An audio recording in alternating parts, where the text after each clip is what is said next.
So the National Football League still blackballed Colin Kaepernick for silently protesting and randomly drug tested his comrade, Eric Reed. Random drug test number 7. How random can it possibly get? Which reminds all of us. Out of 11 weeks. Out of 11 weeks. Yeah. Which reminds all of us, if you are in the NFL and you beat women, as many players have previously, if you drive drunk, if you criminally trespass, if you plead guilty to insider trading, and then if you, I don't know, shoot a gun, or even if you beat a woman again, there is a place in the National Football League for all of these men. Michael Kendricks with insider trading, we just showed Chad Kelly.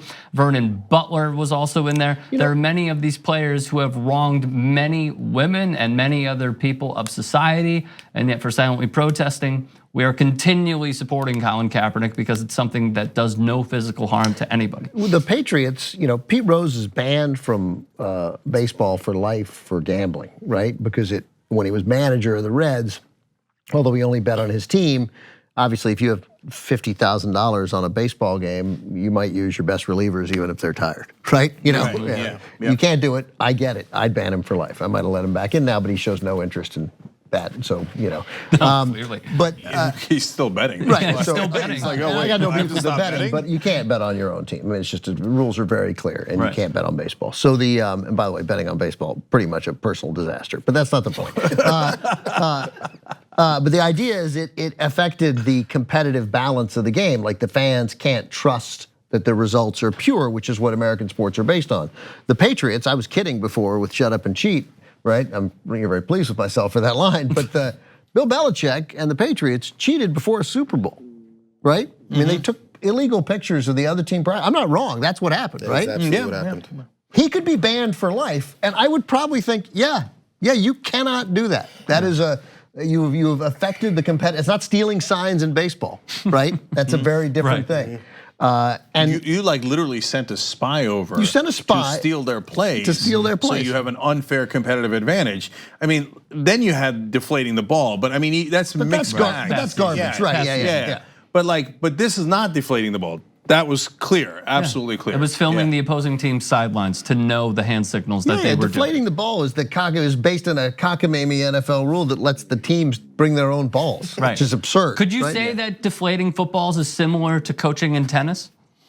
Yeah, it's nothing. Like all teams do it. The Patriots sort of got caught. I had no issue with that. I didn't care about that. Cheating, spying is a big deal, and it is so much more serious than taking a knee after talking to a Marine who told you to take a knee. Right. Yeah. But Ricky, I'm super glad you brought it up because that story is in a lot of ways game changing, if you will.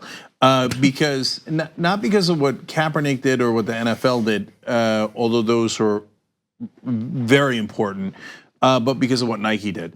So Kaepernick is an American hero, and every time that an athlete does this, we punish them, and we never learn. So 1968 Olympics, and now they're heroes, but back then they were treated horribly. The one that was treated the worst actually was the Australian who got the silver medal. Peter Norman? Yes. And then because he supported the American black athletes, gave him the gloves. They gave him the gloves to do it, and Australia never forgave him. So long story. So he's a hero too. All three were heroes. And then Muhammad Ali standing up against the Vietnam War, now considered an absolute American hero, but we never ever learn. And so Colin Kaepernick, obviously doing freedom of speech, fighting police brutality, standing up for the powerless, even though he has money and power and he risked it, and we still don't learn. And I hope that he wins enough money in his lawsuit against the NFL to own a team. And he should. It's the most obvious collusion I have ever seen in my lifetime in any field, not just sports. But then Nike stepping up and saying, you know what? No, we're gonna back Colin Kaepernick means that progressives have won. And so I know I'm making it political, but it is what it is. Okay, they made it political by banning him. And so Nike saying, hey, you know what? I don't care about right wingers. There's just not enough of them that buy shoes. Whereas the left wing is all of the young, and that's who my clients are. That's my customers. So and you know what they did? Their sales skyrocketed. They were right. Progressives are the new generation, and that is part of why Fox News cries and cries about sports. They cry about Kaepernick, they cry about LeBron James, they cry about all celebrities. The minute there's a celebrity on their side, they're like, yes, but they know that they've actually lost the culture wars, and the good guys have won. And Nike making a business decision that yes, in fact, the good guys have won, that's why we're gonna back Kaepernick, was huge, monumental. I've said this before real quick. From a collusion perspective, what have I said on the show? Like if they want to win the lawsuit, they just throw in a tape of Nathan Peterman playing football. Yeah. And then they will win.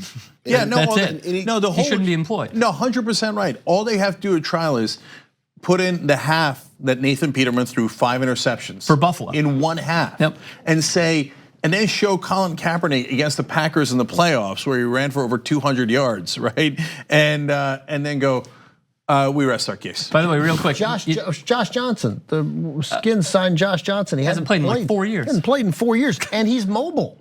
Like, I mean, and they were like, we didn't want, and they said, we talked about Colin, we don't redesign the offense. Oh, jeez. Yeah. Mark Sanchez is in the NFL. I rest my case. On the same team on the same team with Josh Johnson. Yeah, everyone that's ever quarterback for the Jacksonville Jaguars. Come on. They keep benching and putting Blake guys Bortles, that they benched back Cody in. Kessler. The guy that was benched is now back starting again because he got benched. The They're like, oh. Jaguars called me thinking I might want a QB, but they won't call Kaepernick. It's the most obvious collusion in American history. Like what you see? Click the subscribe button below and don't forget to ring the bell to never miss another video from the Young Turks.